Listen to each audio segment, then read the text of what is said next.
Assalamualaikum warahmatullahi wabarakatuh. Halo, perkenalkan kami dari kelompok 5 yang beranggotakan 6 orang. Berikut adalah nama-nama anggota.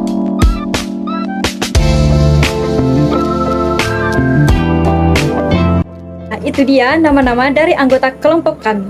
Mari kita masuk penjelasan berikut. Pengertian consumer segmentation. Pengertian dari segmentation adalah salah satu kunci bisnis untuk meningkatkan penjualan dan loyalitas. Lalu, apa yang dimaksud dengan consumer segmentation? Jadi, consumer segmentation adalah aktivitas pengelompokan berdasarkan kategori tertentu seperti minat, demografi geografi, loyalitas, transaksi, atau lainnya. Lalu, consumer segmentation dalam kelompok kami yaitu ada 2 poin.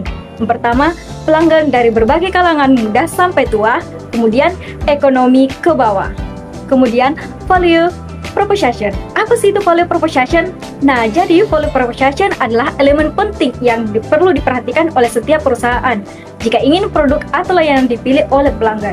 Sederhananya, value proposition adalah penjelasan mengenai mengapa pelanggan harus memilih menggunakan produk atau layanan yang kita tawarkan. Value proposition dari kelompok kami yaitu lado berkualitas tinggi dan bergizi, es melon yang fresh, citra rasa yang unik, harga yang terjangkau. Penjelasan berikutnya akan dijelaskan oleh rekan saya. Saya akan melanjutkan pemaparan dari rekan saya sebelumnya, yakni Ulfa Mutmainah M. Jadi yang ketiga yang harus ada dalam sebuah kanvas bisnis adalah channel atau saluran. Channel atau saluran yang dimaksud di sini adalah media atau sarana yang digunakan sebuah organisasi untuk menyampaikan produknya kepada konsumen. Channel atau saluran adalah bagaimana cara sebuah organisasi untuk menyampaikan produk ataupun jasanya kepada konsumen. Melalui penggunaan channel yang tepat, kita bisa menyampaikan value proposition kita kepada customer segments. Nah, kelompok 5 kali ini memilih beberapa channel atau saluran, yakni ada brosur, retailer, web, dan media sosial seperti Instagram, WhatsApp, dan juga Facebook. Nah, teman-teman jangan lupa untuk memfollow akun media sosial dari kelompok 5 yakni @ladu_s.id. Nah, yang keempat adalah revenue streams atau sumber pendapatan.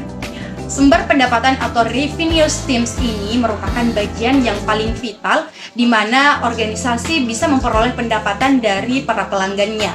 Elemen bisnis model canvas atau BMC ini harus dikelola secara maksimal atau semaksimal mungkin untuk bisa mendapatkan pendapatan bisnisnya.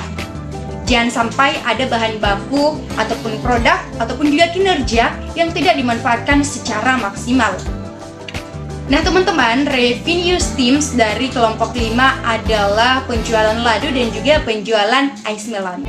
Key research atau sumber daya adalah sekat dalam bisnis model canvas yang berisikan daftar sumber daya yang sebaiknya direncanakan dan dimiliki perusahaan untuk mewujudkan value proposition mereka. Semua jenis sumber daya mulai dari pengolahan bahan baku, mengontrol stok barang, penataan sumber daya manusia, dan penataan proses operasional menjadi perhatian dalam membuat bisnis model canvas. Poin ini membahas mengenai sumber daya yang diperlukan untuk menciptakan nilai bagi pelanggan.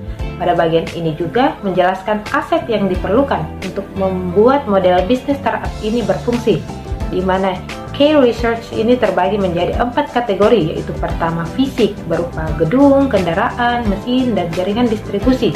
Yang kedua intelektual berupa merek, pengetahuan spesialis, paten, dan hak cipta. Yang ketiga itu SDM, orang-orang akan menjadi sumber daya utama terutama untuk perusahaan di industri kreatif atau pengetahuan intensif. Yang keempat, keuangan berupa jalur kredit, saldo tunai, dan sebagainya. Nah, di sini saya akan menjelaskan apa sih yang dimaksud dengan customer relationship. Yang dimaksud dengan customer relationship adalah salah satu strategi pemasaran yang bertujuan untuk mempertahankan klien, konsumen, atau pelanggan yang ada agar melakukan pembelian berulang sehingga pelanggan yang ada menjadi pelanggan yang setia, yang loyal, dan tidak lari ke kompetitor. Customer relationship penting untuk bisnis karena berpengaruh pada kepuasan pelanggan dan penjualan bisnis. Jika bisnis mampu membangun customer relationship yang baik, maka dipastikan bisnis mampu bertahan di segala situasi. karena fondasi dasar kepercayaan pelanggan dapat diperkuat saat bisnis membangun customer relationship yang baik. Nah, adapun customer relationship dalam bisnis kami yaitu mampu berinteraksi dengan pelanggan dengan baik. Adapun info menu dan juga info promo terdapat dalam media sosial kelompok kami.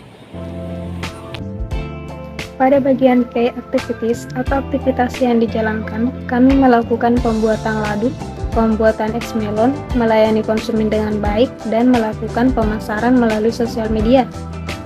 Dan pada bagian key partnership atau kerjasama, yaitu toko bahan, toko kemasan, family, intelektual, dan community.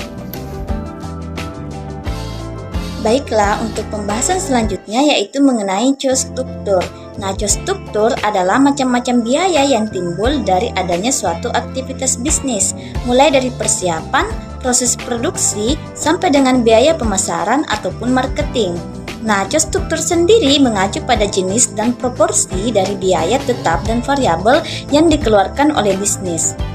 Adapun cost struktur dari kelompok 5 adalah yang pertama biaya produksi, yang kedua biaya bahan baku, dan yang ketiga adalah biaya kemasan. Nah, itulah tadi presentasi dari kelompok 5. Jika ada salah kata mohon dimaafkan. Wassalamualaikum warahmatullahi wabarakatuh.